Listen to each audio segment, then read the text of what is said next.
Clavicular in Israel, Sunday Funday is upon us. Get in now.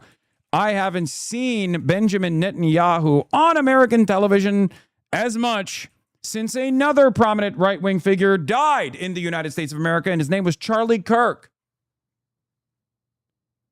That's right. Benjamin Netanyahu is making the rounds on television talking about how wonderful Lindsey Graham was. Now, of course, that's probably not great for Lindsey's legacy, especially considering that everybody fucking despises Benjamin Netanyahu, but I guess it's honest. But one must ask the question. Sure, it's honest. But what did he do to Lindsey Graham? What did he do to Lindsey Graham?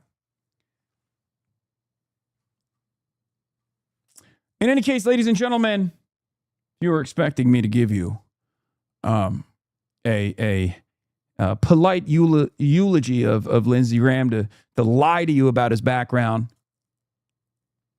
Well, expect no more. The only redeemable aspect of Lindsey Graham's existence was the fact that he was probably a gay man. But even then, he turned that into an issue with how homophobic he and his party were.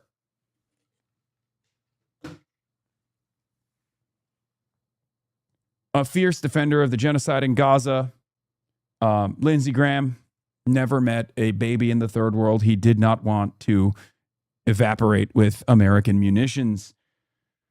Do we have a blast off meme, ladies and gentlemen? Do we have a blast off meme? If not, I'm just going to go with Lindsey Graham just died, with the Trump take. And get into it. Do we get a crab rave? You already missed it, my friend. We already started with the crab rave. You already missed it. Yeah, I woke up to 700 text messages. I'm exaggerating a little bit, but I woke up to virtually every single person in my life being like, dude, wake up, turn the fucking stream back on. Lindsey Graham passed away. I've cooked such a great blast off. God damn it. These are such fire blast offs. I missed it. I just went, and this is good too. Flags at Grindr headquarters have been lowered to half mast. Shit.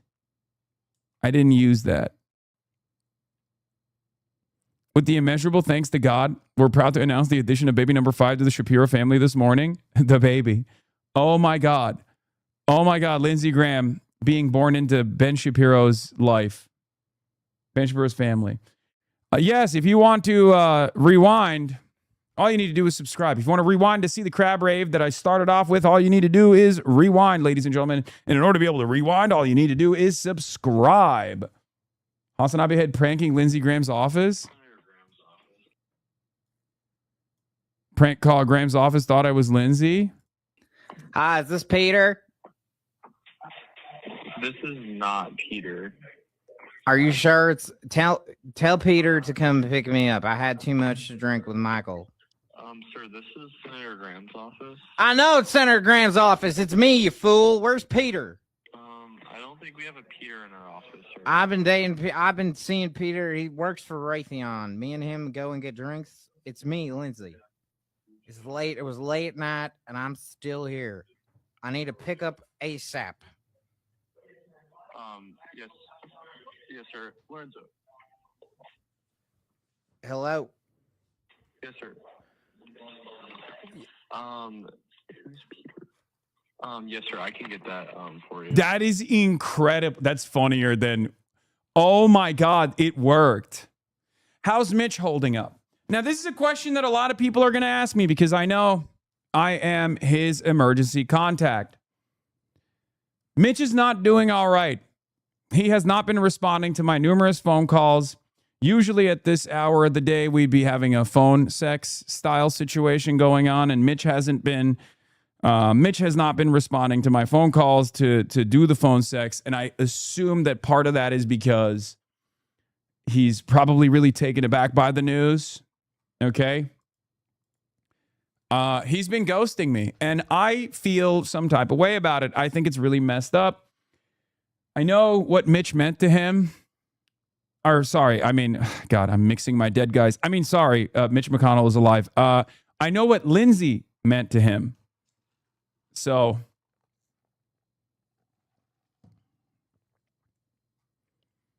he's ghosting me, which is really messed up. It's really, really messed up, folks.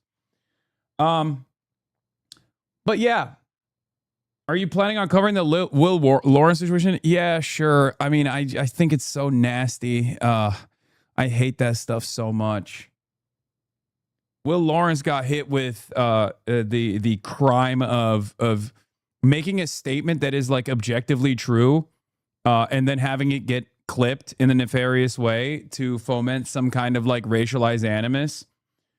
I think, from what I understand, he was literally talking to someone who was like a black organizer, like a young black organizer, about like entrenched black political power within the Democratic Party, offering a setback to further progress, including an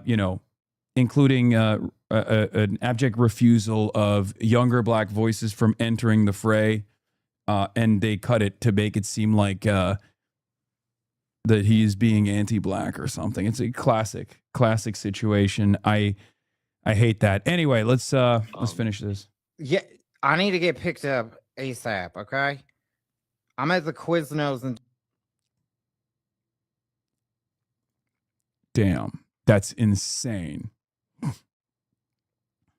That's an insane fit. Yeah, I got to get on my. Circle. Do you know where that is?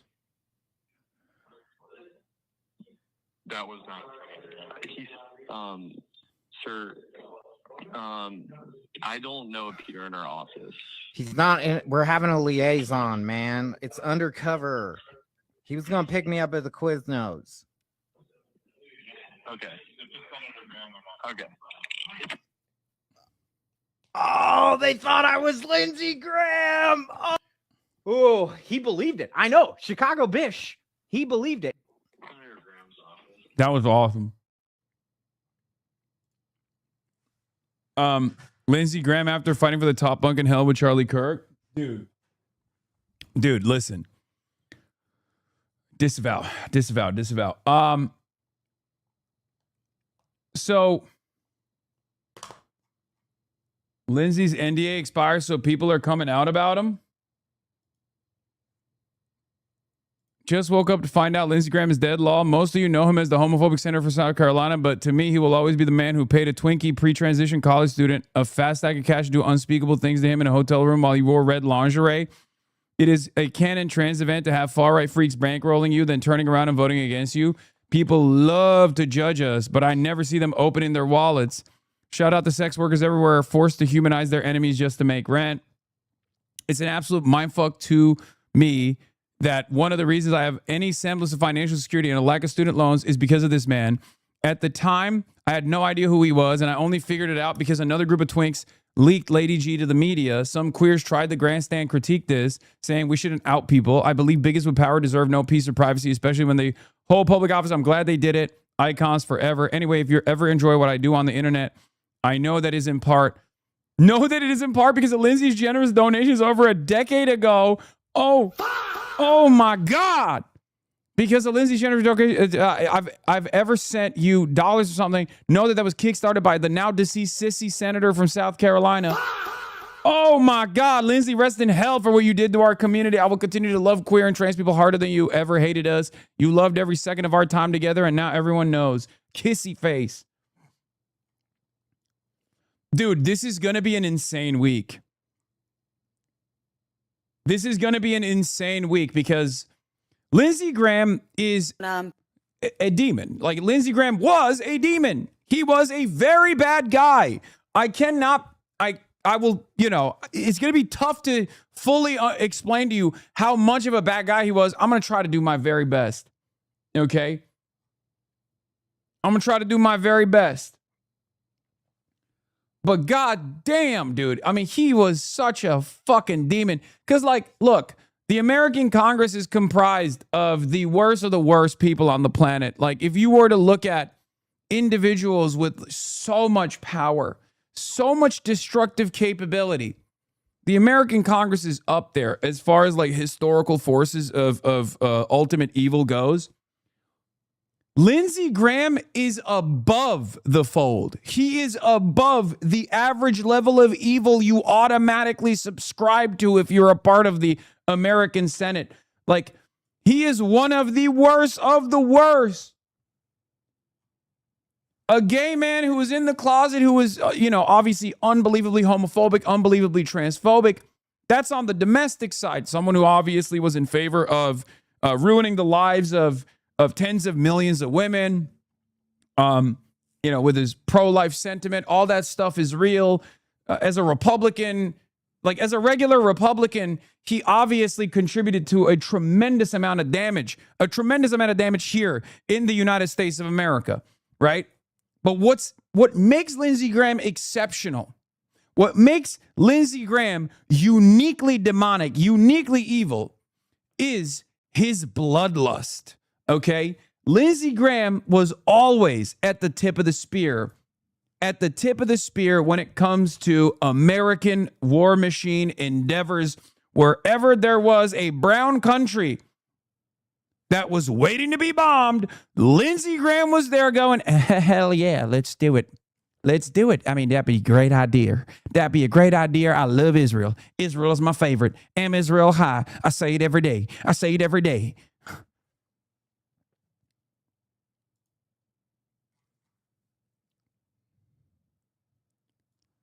Look, and on top of that, he was such an inconsistent charlatan. In 2016, he said, we are going to vote in Donald Trump into office, and he's going to ruin this nation, and he's going to ruin this party, and we are going to deserve it. And then he puckered his lips and planted them inside of Donald Trump's ass cheeks for the next fucking decade till the bitter end. That's who Lindsey Graham is. And let me tell you something. Maybe some of you are not very political. That'd be really funny. You're watching me on a fucking Sunday. So obviously that's probably not the case. But you can tell a lot about a man about the way he treats the legacy of his best friends. Now, Lindsey Graham is a bad guy for his policies. We know that. And we will get to that. There's plenty to talk about there. But Lindsey Graham was also an exceptionally fucked individual because his best friend in Congress, alongside another demon, Joe Lieberman, that's the independent Democratic spoiler, Joe Lieberman. Fuck him too. Okay? But his best friend in Congress was a little known man by the name of John McCain, also known as Bomb Iran, John McCain. Also known as I like my war heroes not captured, John McCain. That's what Donald Trump said about John McCain. Now, John McCain was known as a maverick. John McCain was known as a maverick because he would every now and then stop the Republican Party from advancing some of the worst elements of their agenda every now and then. He was also a media demon.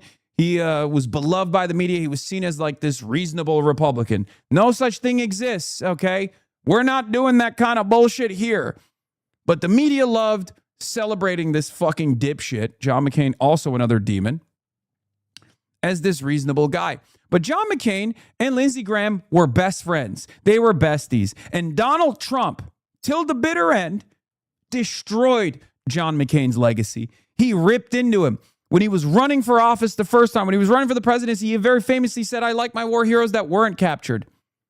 Talking about some of the most brutal, torturous conditions that John McCain had withstood on his way to bomb a light bulb factory when his 7th fucking plane fell in Vietnam. And Donald Trump called him a cuck over and over again. Donald Trump disgraced John McCain, one of his most redeemable qualities. An otherwise demonic person himself. Donald Trump is a piece of shit too. Lindsey Graham was John McCain's best friend. And then, as soon as John McCain died, Lindsey Graham puckered his lips and planted them firmly in Donald Trump's ass cheeks. Firmly. And he stayed there. He stayed there until his last breath. One of the most pathetic, disgusting parasites that you have ever seen in American politics. Think about that. This dude fucked up your homie. Okay, your homie that you were like, that's my war hero. That's my war hero. That's my best friend, John McCain. I love him. You were inseparable. You were inseparable. And Donald Trump shit on him every single day. And then you turned around and you said, fuck my homie? You backstabbing bitch. I don't even like John McCain, but at least I'm honest about my distaste for him. You lived with him for years. And then when he died, you immediately fucking switched up on your day ones. That's the kind of guy Lindsey Graham is. Not a good person, not a good politician, nothing redeemable about him. Okay? Lindsey Graham would say on the dead homie and lie straight up.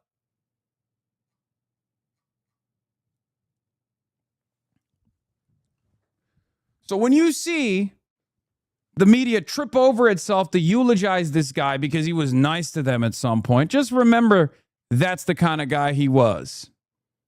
Okay? Anyway, here's a little bit of a taste of what kind of guy he was. Here is Lindsey Graham at the Republican Jewish Coalition. Let's take a look. He recognized Jerusalem as the capital of Israel. Why? Because if you got a problem with that, take it up with God. He's the guy that did it, not Trump. So I just want to say, I feel good about the Republican Party. I feel good about where we're going as a nation. We're killing all the right people and we're cutting your taxes.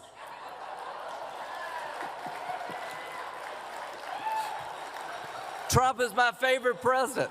We've run out of bombs. We didn't run out of bombs in World War II.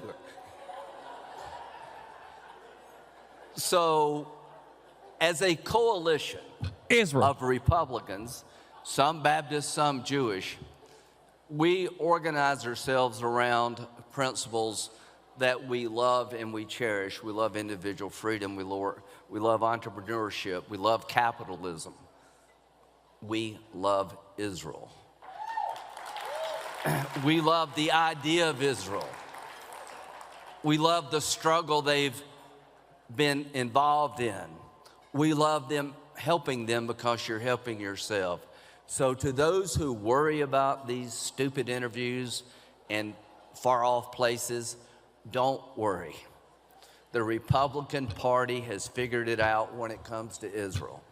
We understand that Israel is a friend of America to the bitter end. Israel comes to me in my dreams. I love Israel. Exhort, thank you for the 100 gifted subs. My friend, thank you. Thank you so much. I'm burning over here. We understand that God blesses those who bless Israel. And where I come from, I figured that crap out when I was 6 years old. God bless you. Thank you very much. Yeah. So Senator Lindsey Graham was scheduled to appear on Meet the Press this morning. It would have been his 64th appearance on this broadcast. We're sending our deepest condolences to his family and colleagues. President Donald Trump and Israeli Prime Minister Benjamin Netanyahu will join us this morning to reflect on his life and legacy, which they did, and we'll talk about it. But first, before we talk about that, here is what this Iranian anchor had to say. And there's numerous clips from Iranian state television. Lindsey Graham, the anti-Iranian senator, has gone to hell. He says, this news is so good that I wanted to read it to you once more. Lindsey Graham, the anti-Iranian senator, has gone to hell.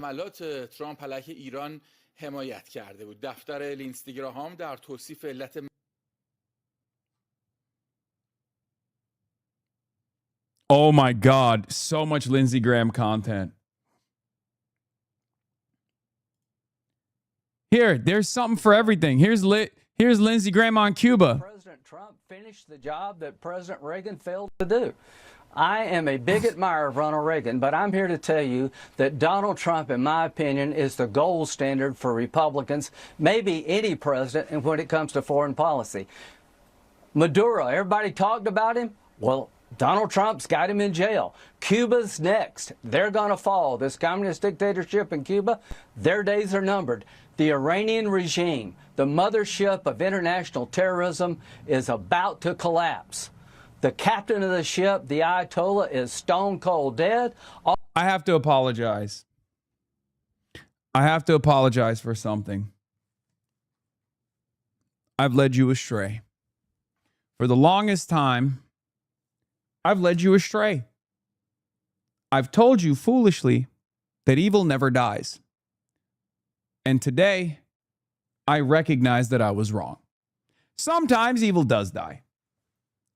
Because it's not like Lindsey Graham passed away surrounded by loved ones at the age of 71, far after he had been done with his impact. I mean, he passed away at the age of 71 when he was about to become the senator again, the senator from South Carolina once more. So he had more evil in the tank. He had far more evil in the tank, and I don't even know what the events surrounding his untimely demise are, because he seemingly was in operation. He seemingly was still perfectly willing, perfectly able, perfectly capable to do more harm. So he had at least one more term in him for sure. He had that dog in him.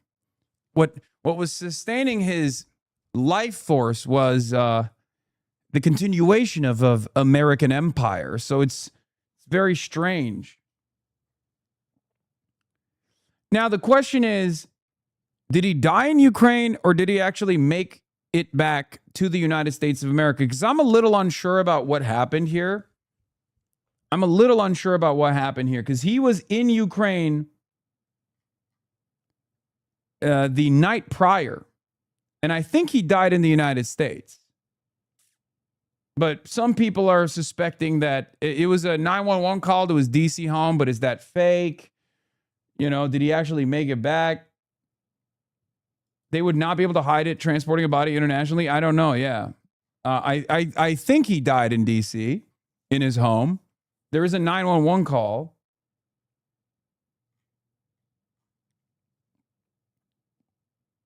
But I saw some conspiratorial minded people speculating that he had died in Ukraine and they're like hiding it or something. I don't know. QAnon is suspecting of foul play. And it's not just QAnon that's suspecting of foul play. But this is really funny. The Islamic regime threatened to kill him 6 days ago. I mean, I don't know why you're giving credit to the IRGC here. You know what I mean? Like, I don't know if they deserve it, but fuck it, you know? It's kind of funny that these guys are all just like immediately saying like, nope, that's the IRGC did it. Okay, I'm sure they don't hate that. I'm sure they love that. Exclusive photos show Lindsey Graham being carted out of his residence while surrounded by emergency medical service workers administering first aid. Now, this is a very different set of circumstances than the Mitch McConnell one. I'll keep it $1.50. He was keeping his promise he made here. How is he doing? Have you heard anything? I'm going to go check right now with my office. Okay. Hoping and praying he's doing well, but I'm going to check just right now. Is there a contingency plan if for some reason his Connell, how is he? Bro, ain't no way he said, I'm going to go check, and he actually was serious about it. This is one, promises made, promises kept. He'll be back. He was just checking in on Mitch, dude. Yeah. It's not a joke. Yes, this is the last photo of Lindsey Graham to exist. It's Lindsey Graham holding a drone yesterday in Ukraine. I thought this was a joke or trolling. Nope, it's real. This may be one of the very last pictures ever published of Lindsey Graham from his Ukraine visit, published yesterday in the Kyiv Post. Yeah. He went to Ukraine to visit a drone factory, which again is like shocking. But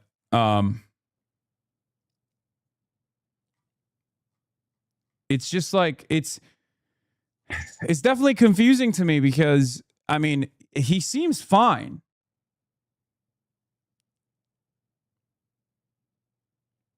His father died of a massive heart attack at 69. Nice. 69. Lindsey has had high blood pressure in his 40s. He was fresh off a 14-hour flight, so pulmonary embolism is likely the culprit. We are also carrying the flame right now at level 6 hype train, ladies and gentlemen. Ladies and gentlemen, we're carrying the flame at level 10 hype train. You already know. If you like independent media, please subscribe to the Piker Broadcasting Service, the People's Broadcasting Service. Wasn't he supposed to be a Russian stooge? Lindsey Graham? Fuck no. Lindsey Graham was #1 on the Ukraine front. Him, Elizabeth Warren, these guys were like all over it. That's not. Lindsey Graham famously, remember that quote that I always repeat when I always mention? Like, this is probably the least bad thing that he was doing, let's be real, as far as like as far as his like foreign policy stuff goes. As I've already maintained, it's like America's on the right side for the wrong reasons. And Lindsey Graham openly admitted that it was the wrong reasons, right? He straight up, he is responsible for the quote that I've used over and over again. The idea that the Ukraine war effort was going fantastic. We've reduced our foreign adversaries' military by 50% without losing a single American active duty service member for the mere cost of 5% of our military budget. I'd say that's a great investment. That's what Lindsey Graham said, something along those lines. I'm paraphrasing here.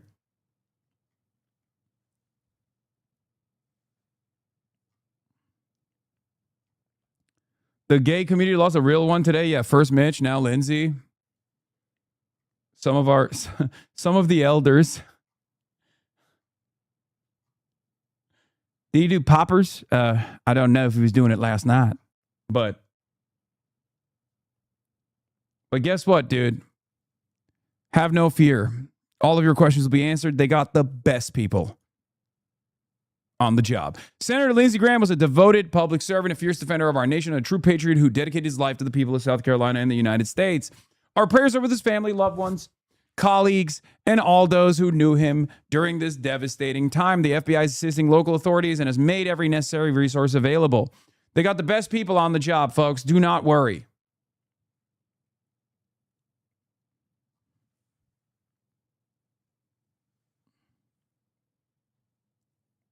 This was traumatizing to read this morning. Oh, God. Oh, dude, this is the ladybug thing. No. That's too much. That's too much for now. We'll get to that later. Nasty.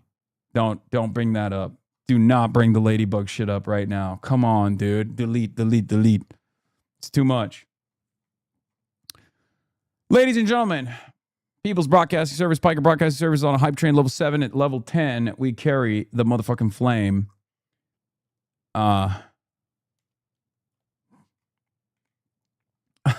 Professor Sayed Mohammed Marandi says, too bad. I wanted him to see the oil market prices on Monday before going to hell.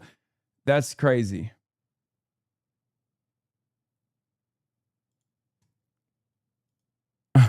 "31 years in office, 0 sexual assault allegations from women. R.I.P. King." That's crazy.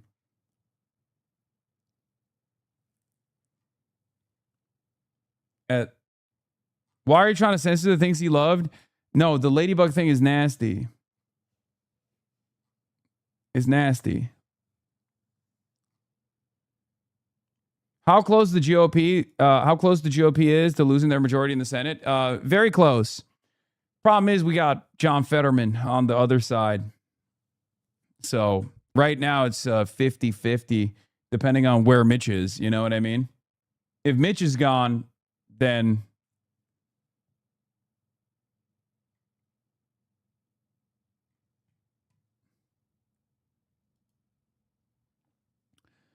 what is this? Breaking. An Iranian regime account is not claiming Iran assassinated Senator Lindsey Graham. They just released one of their state-sponsored IRGC. Again, you know what's funny about this? I don't think you want to say this. If your goal is to, make it more likely that people subscribe to striking Iran, you probably shouldn't give them credit for assassinating Lindsey Graham, who was an objectively repulsive figure. So that's the issue here. Like,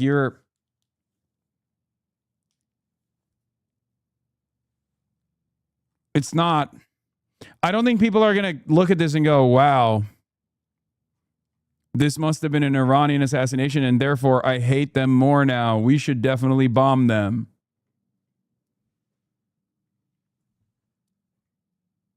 You're giving them credit for perhaps the highest profile assassination that Iran could have ever pulled off. And because he's an unbelievably repulsive figure, it's just, you know, you're not going to win a lot of favors. Lindsey Graham, TTV, fuck you. Pretty great. Reagan been dicking me down crazy. Lindsey Graham, TTV.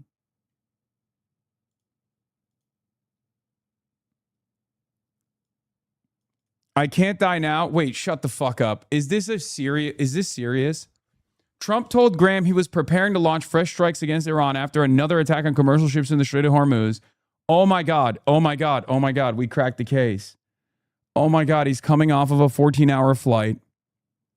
And Donald Trump gives him such spectacular news that he has the hardest boner he's ever had, and it causes him to have a heart attack.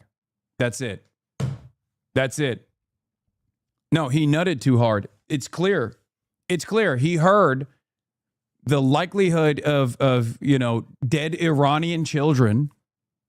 He heard about Donald Trump bombing Iran extra hard, and he had a heart attack.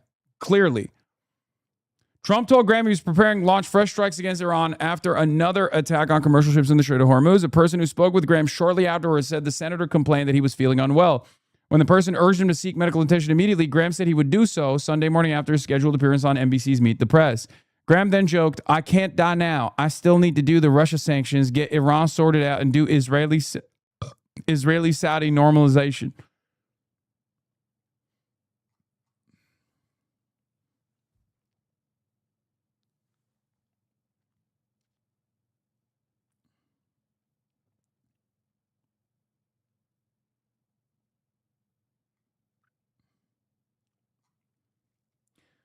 It's kind of crazy that no one is taking into account. First of all, we're at level 8 hype train, by the way. If you gift subs and subscribe, we can carry the flame at level 10. We're at level 8 hype train, folks. Level 8 hype train. Subscribe to independent media. Piker Broadcasting Service, the People's Broadcasting Service, for tomorrow's news today. That's right. 1 minute remaining at level 8 hype train. It is pretty crazy. It's also the worst guy ever gets to eulogize you, and he's just going to fucking farm your death. Okay? The People's Broadcasting Service, Piker Broadcasting Service, is sponsored by you, the people, for you, the people, and nobody else. No ads, just the news. For tomorrow's news today. Okay? What the hell is this? Miss Lindsey for level 10 hype train? What? I'm not going to play this, dude. Come on. Not because it's like disrespectful to Lindsey Graham's legacy or something. I obviously clearly don't care about that, but because it's probably cringe. I'm sorry. Yeah, Lindsey had the judge me by my enemies. At least they use a good photo of me. Judge me by my enemies. That's our line. I show speed reaction. What happened? What happened? What happened? What happened? What happened? Wallahi, what happened? Wallahi, what happened? What? Okay. Not a great week for people named Graham. Oh, for sure. For sure. Not great.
Hype train is complete. Level 10 hype train is here. We will, of course, carry the flame. It's always going to be weird hearing someone with the mannerisms of Blanche from Golden Girls calling for mass extermination. Yeah.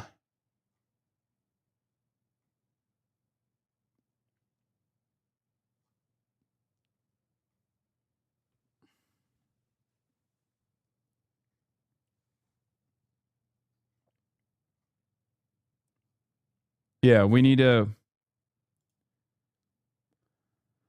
So when we were faced with destruction as a nation after Pearl Harbor, Yeah, we'll get to his choice quotes about why he's a demonic figure in a second. But before we do that, it's time to carry the motherfucking flame.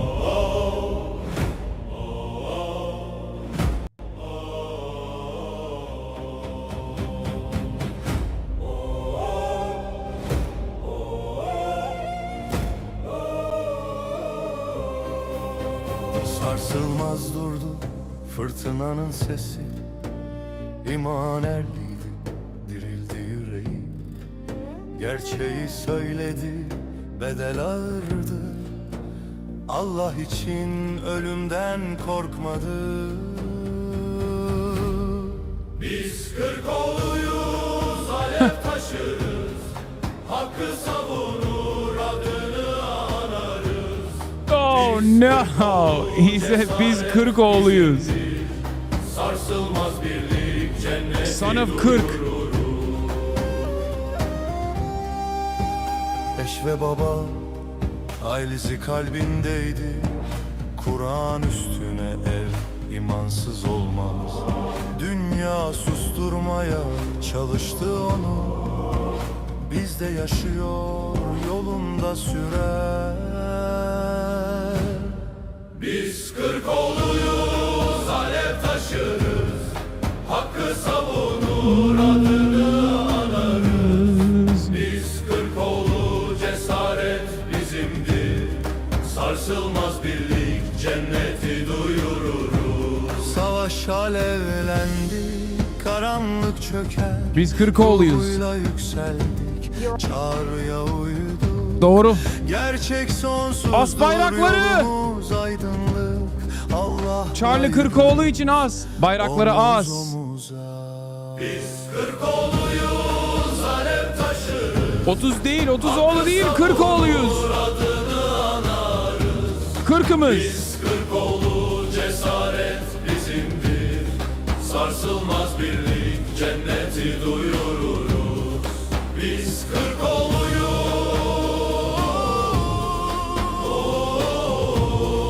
Sonsuza dek var. Biz 40 oğluyuz. Allah ile var. This is a banger. If you understand Turkish, this is fire. Also funny because 40 also means 40. So they're saying it's the son of 40. Never forget Lindsey Graham's greatest legacy, his final achievement, obviously. Lindsey Graham's quest to sell Trump on striking Iran. This was extensively covered. Lindsey Graham has also said this about what to do in Gaza. This is before he even sold the concept of striking Iran by flying to Israel over and over again. So yeah, we will pour one out for Lindsey. You know, when you have a bunch of Mossad agents who work tirelessly to develop blackmail for the most blackmailable man on the planet, think about all of the work that went in to the Mossad blackmail file, and now it's for nothing. He's dead. He died. Like, think about all the work, all the tireless work that a Mossad agent had to go through to literally create and film and you know, facilitate. All of that blackmail is now for nothing. It's all gone. It amounts to nothing. All the videos he had to edit, all of that.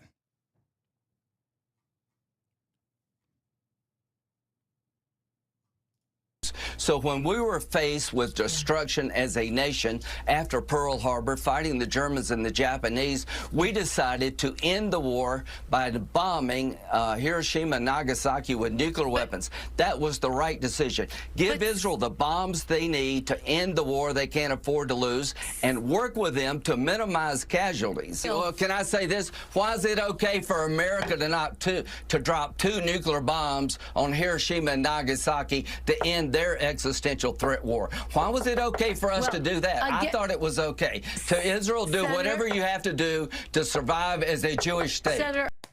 So when we were faced with destruction as a nation after Pearl Harbor, fighting the Germans and the Japanese, we decided to end the war by... Yeah, that's what, here's Lindsey Graham on Meet the Press in one of his 67 different Meet the Press interviews. Lindsey Graham is over here advocating to nuke Gaza. That's the kind of guy he was. That's the kind of guy he is. And we will not be letting Lindsey Graham get away in the aftermath of his death. We're not going to let mainstream media whitewash and launder his reputation because he was an accessible guy. Because remember, for a lot of people in the media, they care a lot about access. They care about their own personal experiences, right? So if Lindsey Graham is like kind to them, and there's plenty of people who will tell you like how kind he was, right?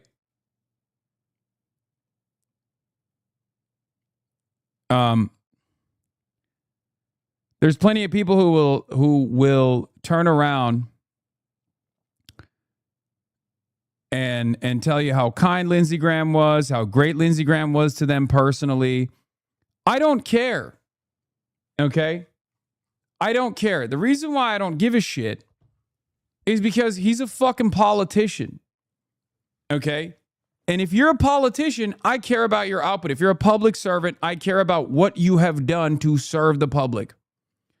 And Lindsey Graham is horrible.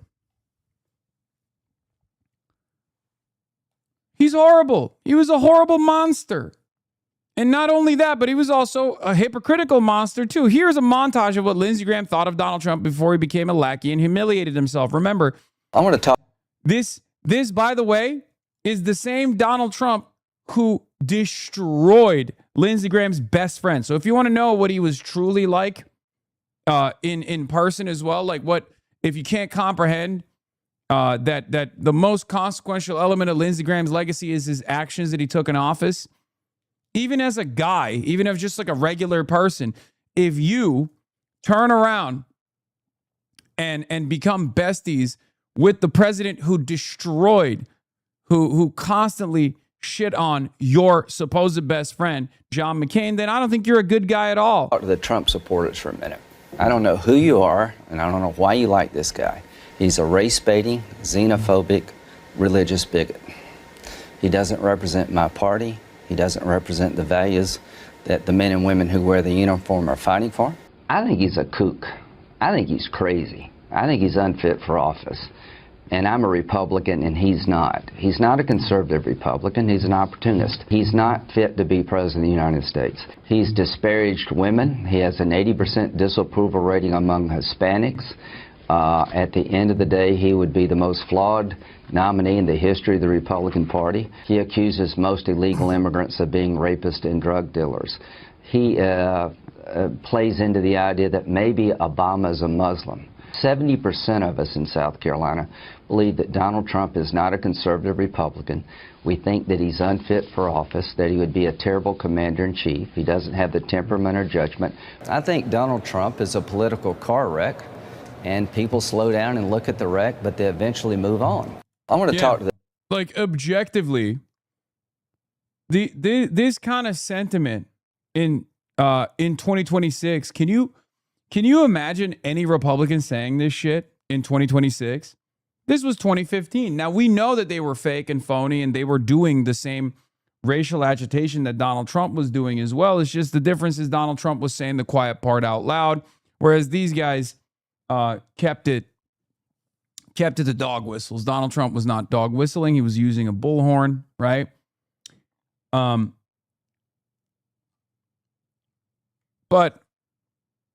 like Donald Trump made the Republican Party far more honest in their dishonesty, in their cruelty, in their senseless desire to destroy marginalized populations. Okay? That's it. And that's who Lindsey Graham is. An empty suit. An empty vessel who was single-minded in advancing America's death and destruction campaign overseas. I just woke up and found out Lindsey Graham is dead and in hell, but only for being a homosexual, so I don't know how to feel about it. That's crazy.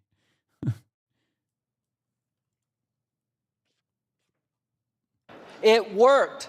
George W. Bush made mistakes, but he did adjust. I blame Obama for ISIL, not Bush. I'm tired of beating on Bush. I miss George W. Bush.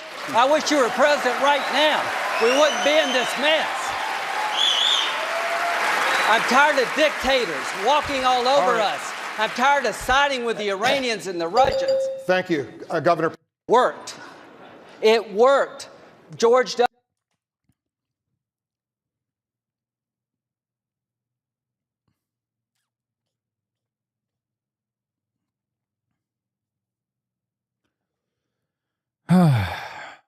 Pam Bondi cancer announcement. That's what I heard. Hunter Biden says, when I heard about Senator Graham's death last night, the first thing I thought about was not all the things he said and did in service of Donald Trump. I thought of the time before Donald Trump when he was a brother to Senator John McCain. A time when senators from different parties could fight about politics and still be friends. A time when a conservative Republican from South Carolina could say of my father, if you can't admire Joe Biden as a person, you've got a problem. He's the nicest person I've ever met in politics, as a good man as God ever created. That is the Lindsey Graham the Senator Graham I will remember today. Not because I've forgotten what came after, because in that memory there is hope. Hope for a country where brothers can fight like hell over policy and still share a meal. I will, and a laugh and the loss of people they love, I will choose to remember a time before Trump. See, this is, for those of you who don't understand, what this is just an unbelievably out-of-touch person. Hunter GPT strikes once again. Okay? This is just like, oh, wasn't it great when politicians could just like laugh with one another? Who gives a shit? I don't care if politicians are straight up trying to engage in the act of fisticuffs, as long as my political agenda that I believe is truly going to materially improve the working class's lives is being enacted. Okay? That's what politics is. And these guys are playing fucking theater. Who fucking cares? Who cares if he was nice to you, man? I don't give a shit. If someone is an asshole to me personally, and I've made it very clear, look, I have more access to campaigns and candidates and politicians than I ever have in my fucking career. And what do I always tell you? Some of them I like personally. But even if they were pieces of shit to me, as long as they're fucking carrying the agenda of the working class, I don't give a shit. Put the policy in the fucking bag. That is what we should care about. None of this other stuff. This isn't a game, okay? This isn't theater. This is real life.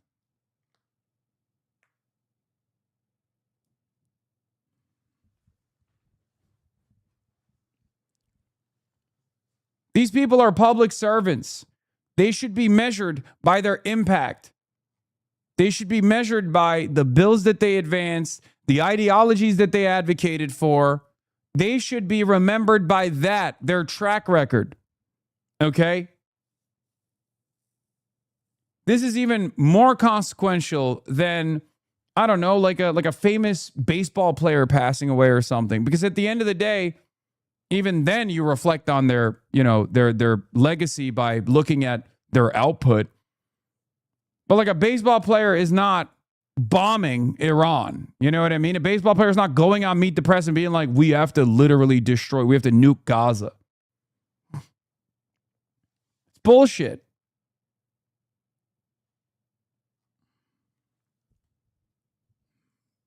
It's totally ridiculous.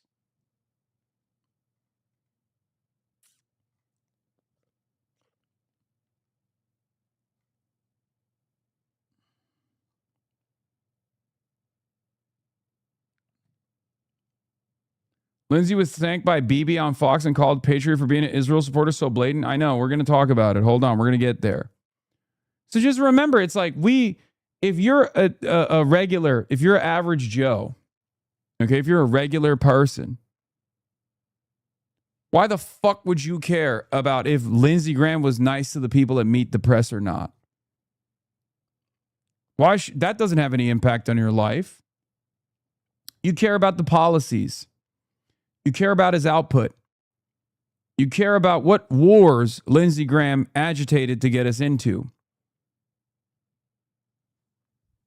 The last one being the quagmire that we're stuck in that killed a ton of Iranians, including 170 little girls in the Minab school, that has caused chaos all over the world.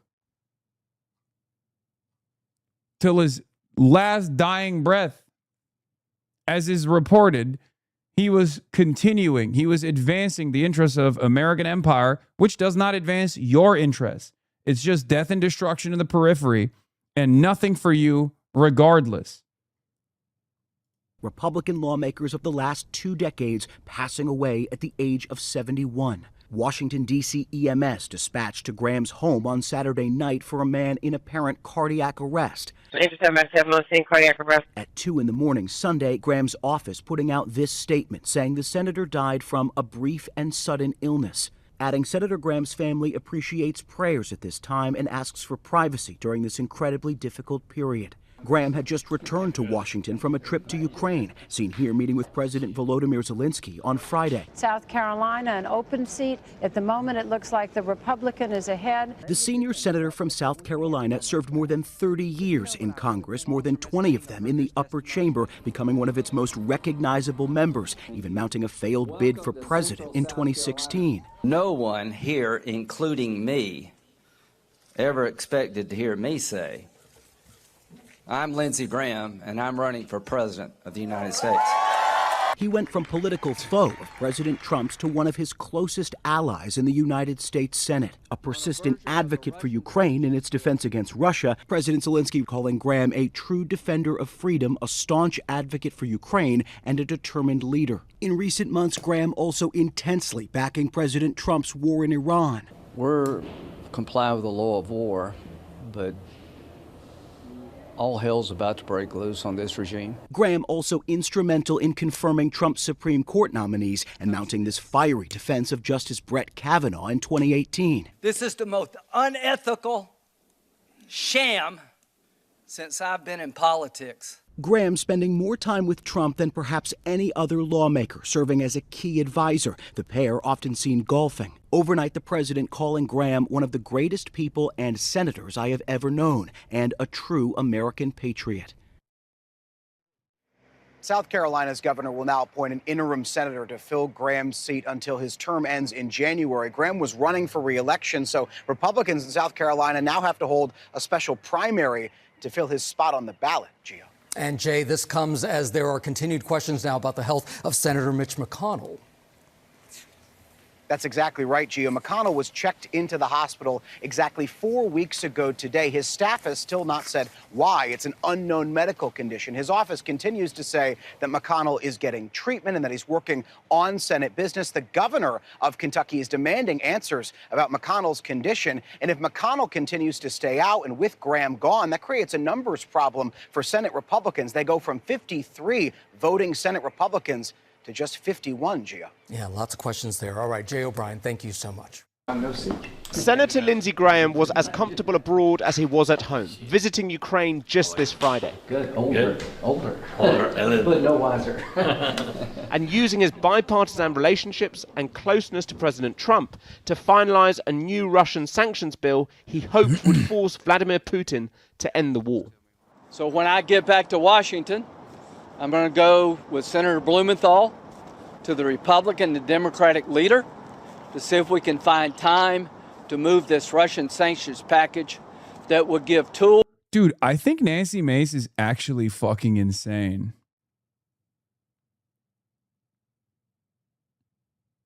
Like, there's something wrong with her. Because, like, look, you can't be shitposting like this if you're trying to replace Lindsey Graham's seat in the special election.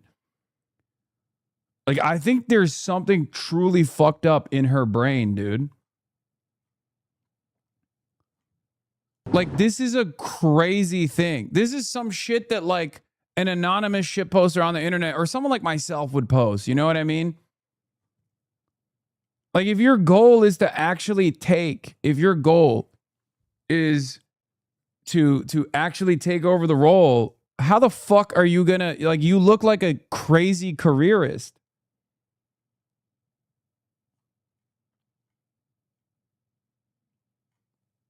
Just when I thought I was out, they pulled me back in. Yeah, she's saying that she's running for Lindsey Graham's open seat now, like moments after he died. And you know, I just don't think that is going to look good for people that are, I guess, maybe heartbroken. I assume there's some people who are fucking heartbroken, right? Like, I don't know.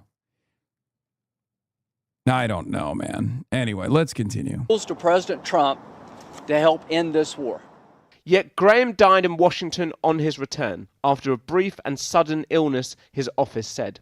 He served in Congress for more than... Like the Republicans, are they even heartbroken? I don't know. I just, there's, whatever. 30 years representing his native South Carolina.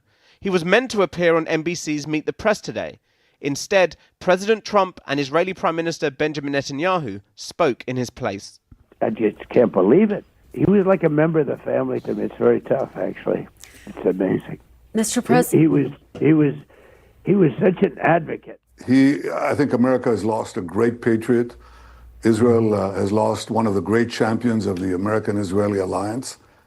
Graham first entered Congress in 1995 and was one of the House managers during the impeachment trial of Bill Clinton. I have lost no sleep worrying about the fact that Bill Clinton may have to be removed from office because of his conduct. I have lost tons of sleep thinking he may get away with what he did. When he joined the Senate in 2003, he made his name as a foreign policy interventionist, supporting the Iraq War and hawkish on Iran way before Trump's recent military interventions. As the Iranians claim the Strait of Hormuz is closed and fire missiles at US interests, Washington says the strait is in fact open as they launch strikes on Iran. The return to hostilities matches what Graham said recently, that diplomacy won't work, and called on Trump to go harder. If Iran contests control of the Strait of Hormuz by the United States, we will obliterate them. Graham was one of the Trump administration's staunchest defenders, backing Supreme Court nominee Brett Kavanaugh amidst allegations of sexual assault. You've got nothing to apologize for. This is the most unethical sham since I've been in politics. And despite being pro-Ukraine, he called on Zelensky to resign or change after clashing with Trump. You're gambling with World War III. What I saw in the Oval Office was disrespectful, and I don't know if we can ever do business with Zelensky again. Like, he's such a piece of shit. Like, his claim to fame is like the spearheading the bipartisan effort as the Republican for Ukraine and like being tight with Zelensky. And the moment that Donald Trump turned on Zelensky, he turned on him too. Like, he is a literal demon, bro. He is just he was such a bad dude.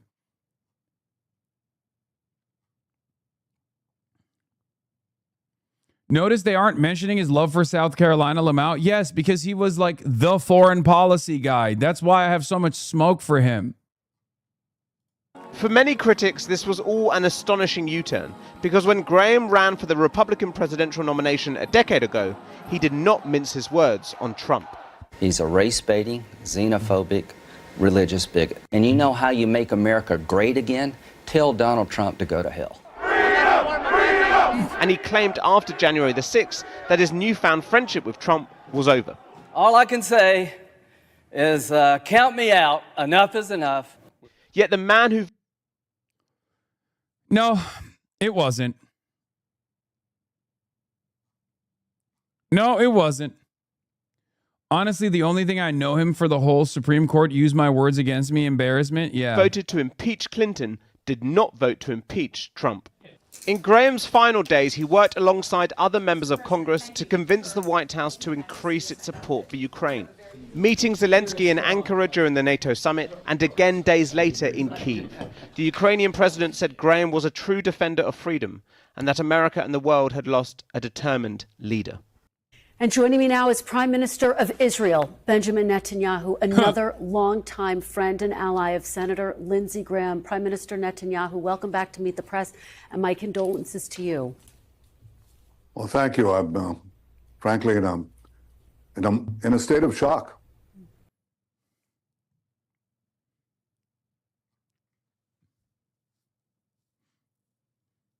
It's just not a good, like, if you're like family members of Lindsey Graham, you got to be like, dude, shut up, don't say anything. You're literally the modern reincarnation of Adolf Hitler, and you're like, that was my bestie.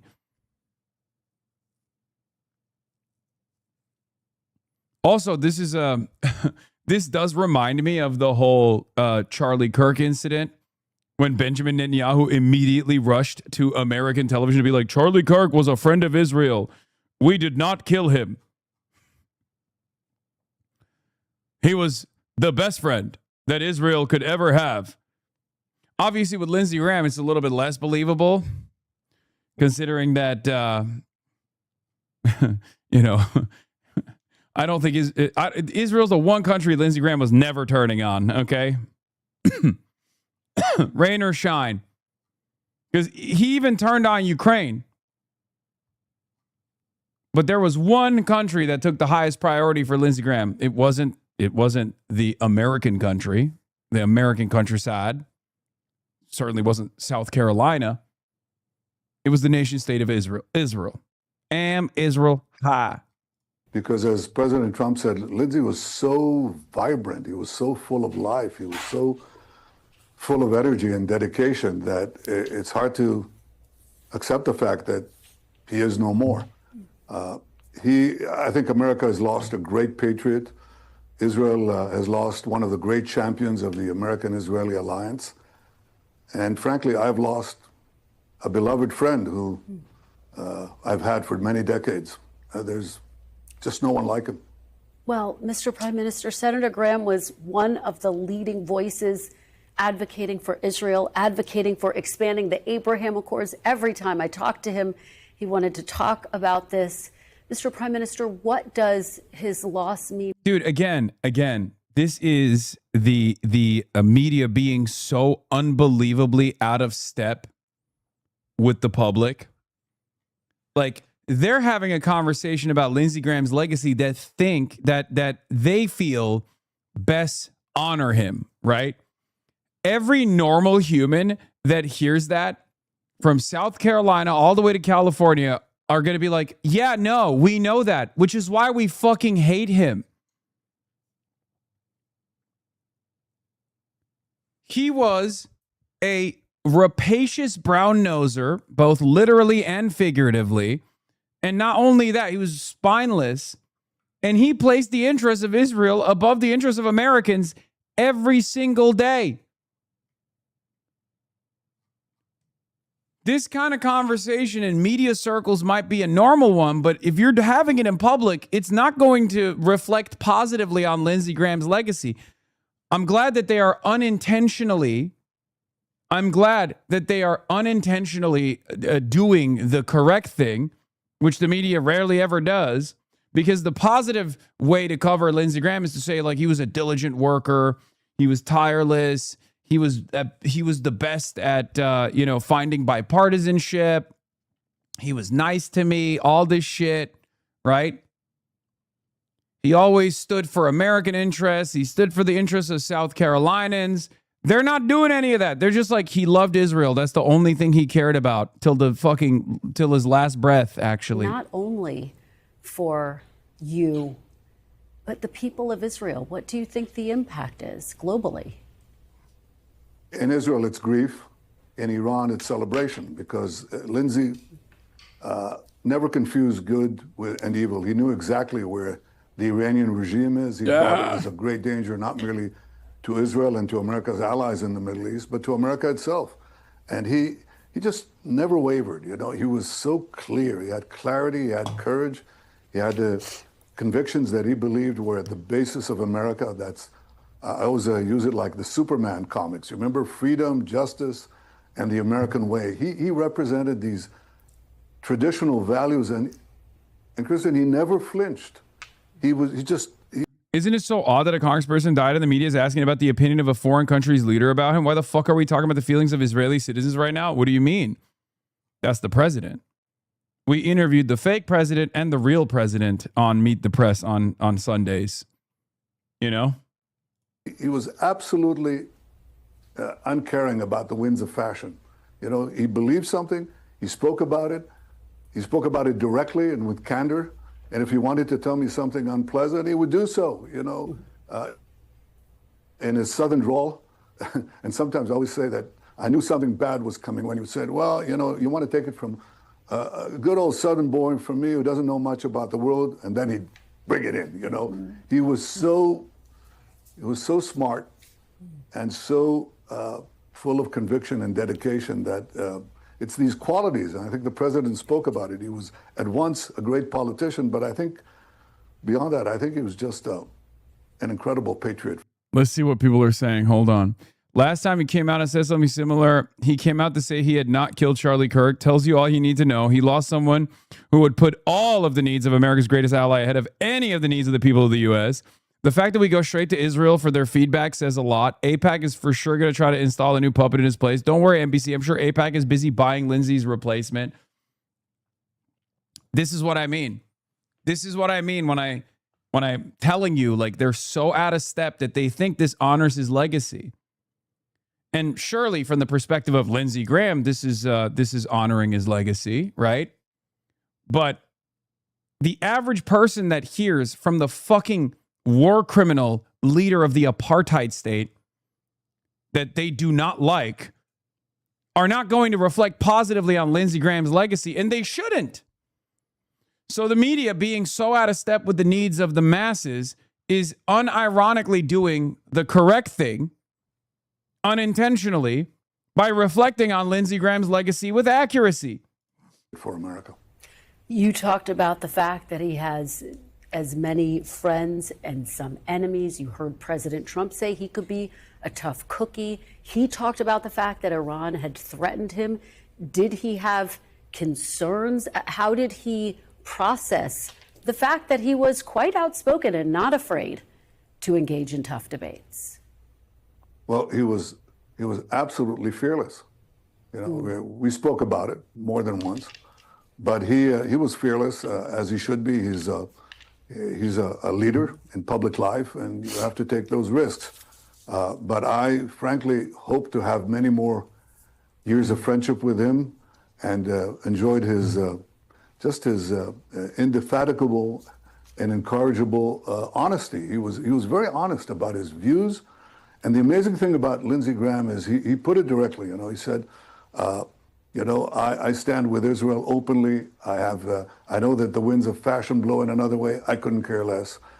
Sometimes he'd incorporate some words that I won't repeat now, but he was just so clear, so courageous, both for his own personal safety, but also for what he believed was absolutely necessary for America. And he believed that when you say that Lindsey Graham was a rapacious brown noser, both figuratively and literally, are you saying he ate ass forcefully? Yes, dude. It was a double entendre. Yes. Israel's security and America's security are intertwined. It wasn't just a spin or anything like that. It was something he held deeply for many decades, and I could see his contributions because he sometimes tried to out-negotiate me. You know, we were. It's just unbelievable. You know, we had with three American presidents, with President Clinton, President Obama, and President Trump. Remember how Lindsey joked about bombing the flotilla to Gaza? Hope Greta and her friends can swim. Monster. Just a straight up fucking monster, dude. Just an awful villain of the highest order. And everyone, in an effort to entertain the optics of it all, are now going to do their very best to be like, oh my God, I can't believe the left is celebrating his demise. He was a young boy at the age of 71, a fresh babe in the womb by Senate standards. Look at Chuck Grassley.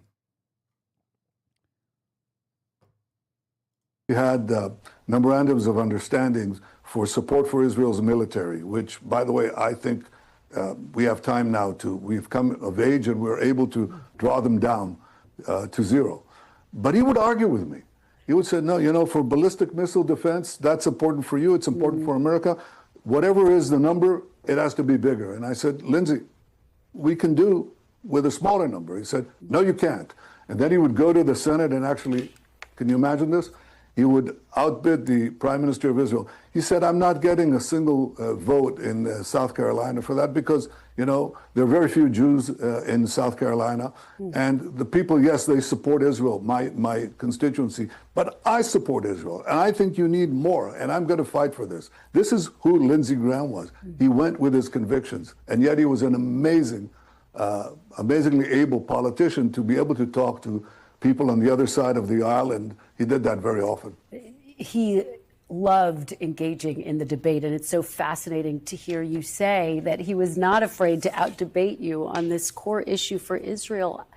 If he were here today, and it's still just such a shock that he's not, he would want to talk about Iran. He would want to talk about the conflict with Iran. What Mr. is Prime Minister, I spoke to happening, him bro? throughout the course of this week. He thought, what is happening? They're like, we're honoring his legacy by manufacturing consent to go wage war with Iran at the behest of a foreign nation state. What the fuck is going on?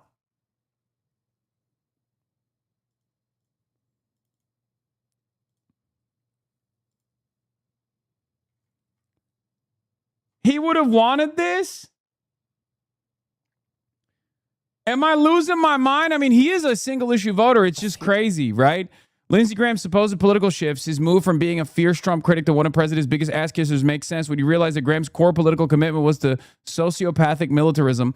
He would take any tactical stance to further that cause. It's true.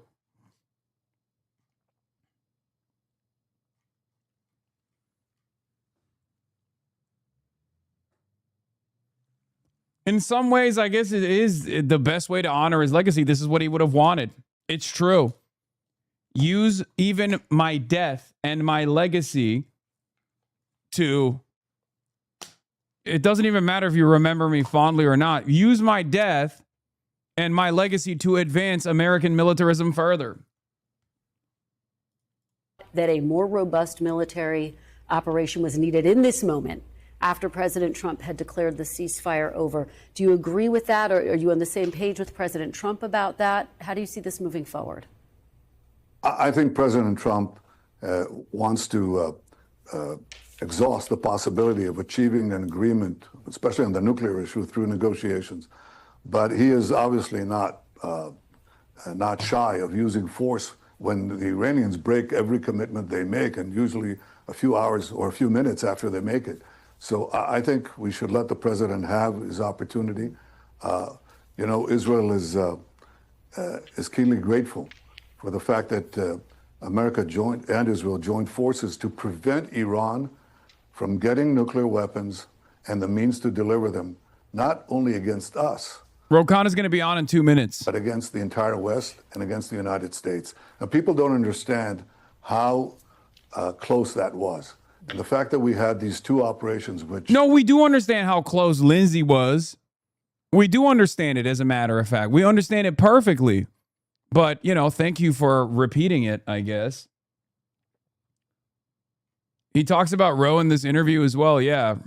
Called Midnight Hammer and Epic Fury. We call Rising Line and Roaring Line. We actually drove it back. We removed this immediate and present danger of Iran with nuclear weapons that would have posed a danger to everybody.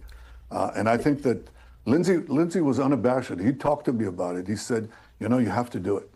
You have to do it. He came to me and said, Bibi, you have to do it. You have to knock out these nuclear weapons program before they knock us out. He was very clear about that. By the way, as was President Trump throughout the many years that I've known him. He didn't move, he didn't say, oh, well, maybe it's not fashionable to say it now. Maybe public opinion has turned against it. He couldn't care less. I mean, he was aware of it, but it didn't change his convictions. And he did what he thought was good for America. And he thought that a strong Israel is good for a strong America, and vice versa, of course. Before I let you go, I do want to give you the opportunity, if you would like, to respond to Congressman Ro Khanna. He is going to be on this broadcast. He says he visited the West Bank. He was blocked by settlers wielding guns. He says the IDF did not help fuse this situation. Do you have any comment on that this morning, Mr. Prime Minister? Yeah, we're a country of laws, and people who break the law, we take them to court. In the West Bank, in Judea and Samaria, we've had thousands of attempted attacks and warnings against terrorist activities, against innocent Israelis, families, mother with their children driving along the road. They're stopped by terrorists and they kill them. And this has happened again and again and again. There is a vigilante effort, not by the settler community. They're 99.9%, law-abiding citizens. They work, they serve in the army, and so on. There are 150 juvenile delinquents that are not part of that community. They come from the other parts of Israel. I don't want vigilantes of any kind, and we are working to put them under the law. But I think if we put things in perspective, we should see that we have thousands of attacks and some few, but obvious breaking of the law. Then we apply the full measure of the law against them. Israel, unlike our neighbors, is a democracy and a country of law, and we act against those who break the law.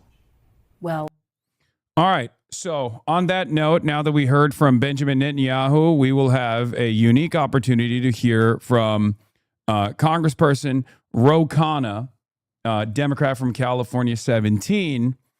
Right now, as a matter of fact, Ro Khanna will be joining me on the broadcast. Ro Khanna will be joining me on the broadcast right now, and we will be talking about his experiences in the West Bank. Hold on one second. Welcome, Congressman Ro Khanna. Welcome back to the broadcast. I'm doing all right. How are you doing? You had a fairly traumatic experience, from what I understand. You went to the West Bank, and you were, by your own admission, detained for over an hour, first by some settlers in the West Bank, and then also by the Israeli Defense Force, and that the tension continued when they arrived on scene.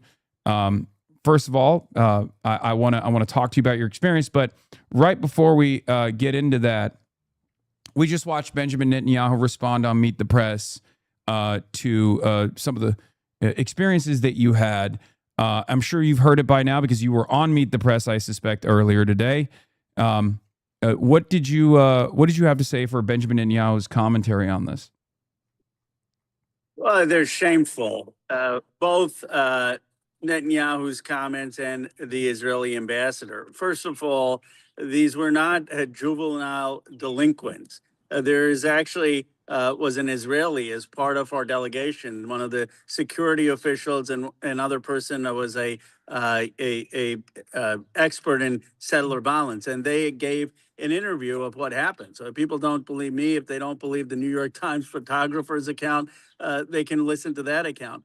And what happened was that there were violent settlers who surrounded our van, brandishing M4s and fully armed, kicking the tires of the van, blockading our van in, wiping the windows, taunting us, laughing at us, videotaping us. Why were they there? Because we had the audacity to go to see the Zanuda village that had been burned and destroyed by Yanan Levy, who is an extremist Israeli settler. By the way, we also met earlier, a few hours earlier, Ottawa's brother, Khalil, who Yolan Levy murdered in cold blood. It's on a phone. You can actually see the video. And this person is out free, basically a rogue vigilante. He burned down this Zanuda village, and he sent likely his thugs to detain us because he didn't want us to take the footage and tell the world about what happened in Zanuda and what happened at that elementary school.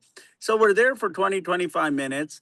I'm concerned, but, I think, okay, the police will come, the military will come. So the IDF shows up, and I think, okay, great. They're going to clear us. We're going to get on our way. And they, to my shock, further the blockade. They watch as these settlers call reinforcements. More of their settler friends come in to have cars parked blocking us in. And 4 female soldiers of the IDF block us. At this point, our security person who speaks Hebrew and the Israeli gentleman go to speak to the officers, explain that it's an American delegation, explain that we're in touch with the American embassy. And the soldiers basically curse them out and say, we don't care that they're Americans. They're on our land. They're on the settlers' land right now, and you will stay here. Now, fortunately, we talked to David Brownstein at the embassy. He's a career person, number 2 person there. He finally got to someone high up in the Israeli government, and they send a police force. And by the time the police got there, about 75 minutes in, the violent settlers rushed away and the IDF rushed away, and we were allowed to go on. But it was a 75-minute detention, and Netanyahu needs to prosecute Yunnan Levy. They need to prosecute these extreme settlers. They need to open an investigation into the IDF. But what was even more offensive than Netanyahu's responses, and knowing that I was detained, an American congressman, was the Israeli ambassador's responses on Face the Nation. He says, how dare Ro Khanna go on a trip to the West Bank, Palestinian-led. He informed us he was going, but he didn't take up our offer to meet and coordinate with the Israeli government, as if that justifies being detained. I did that on purpose. I've been to Israel multiple times. I wanted to see the West Bank from the lens of the Palestinians. And that does not give the Israeli government the ability to detain an American congressman and American citizens. And if this would have happened anywhere else in the world almost, with a few exceptions, you would have the ambassador apologizing to the American people, not making excuses. Yeah, this would be a major international incident under any other circumstance, under normal circumstances. The question I have for you is, you've gotten additional insight that unfortunately many Congress members do not have, the perspective of the Palestinians in the West Bank in the brief trip that you had to the West Bank. What would you say if I were to ask you, like, an unaccountable force that is backed by U.S. taxpayers and backed by U.S. tax dollars gets to do this to an American congressperson? What would that force do to the average Palestinian, which, by the way, is, of course, illegal because the Israeli occupation of the West Bank is illegal? I had no idea how bad it was until I went there. I've never felt my race and being brown more than being in Palestine, in the occupied West Bank. And what I would plead with people is put aside your ideological abstractions, put aside, whether you're pro-Israel, pro-Palestine, and just hear me out on the facts on the ground, because I didn't go there leaving as a politician. I left as a human being. I saw in Hebron the streets where Palestinians had shops, and above them lived the settlers. And the Palestinians had to put a metal barrier because the settlers would throw metal parts and rotten vegetables at them all day long. And now that they have some of those metal barriers, settlers still find the cracks to urinate on them and to put acid on them in the streets of Hebron. I talked to a father who was an American citizen whose 14-year-old was killed by the IDF. The father said, yes, my son, he's an American, Palestinian American, and he was out and he did throw some stones. And he did throw some stones at cars on the street. But the IDF soldier gunned him down with 21 bullets. 21 bullets. And he was talking with his wife about how they still have the bedroom of this 14-year-old son not redone. I talked to a family in Al Khair who night after night sees settler violence, and their daughter, who is 18-year-old and studying to go to a university, had to flee in the night because settlers, while I was there the night before, were rattling on their doors, yelling curse words, attacking the house, and they put an Israeli flag on this Palestinian home that I was in. I talked to the brother, Khalil, of Ottawa, who was shot in cold blood by Yunnan Levy. And Khalil says that he sees Yunnan Levy 100 feet away from his village, and he can do nothing. I talked to a school principal who saw a shooter shoot at his school, like we see in America. And he showed me the site of the blood of a 15-year-old Palestinian kid. And I said, what happened to that settler who shot the school? He said, Congressman, the police, the IDF never even talked to me. They talked to no one in the school. He does not know whether there was an investigation. I talked to the mayor in Beit Sohar, who talked about how people in the summer come to him saying they don't have enough water to wash their clothes. This is a Christian majority town, who do not have enough water to flush their toilets if they just go urinate and don't take a bigger dump because the water shortage. The Palestinian Christians in Beit Sahur get 50 liters per capita of water, which is 50 liters less than the UN standard of what is required for a decent life, a dignified life. while the settlers just kilometers away get 400 liters per capita. And the Betza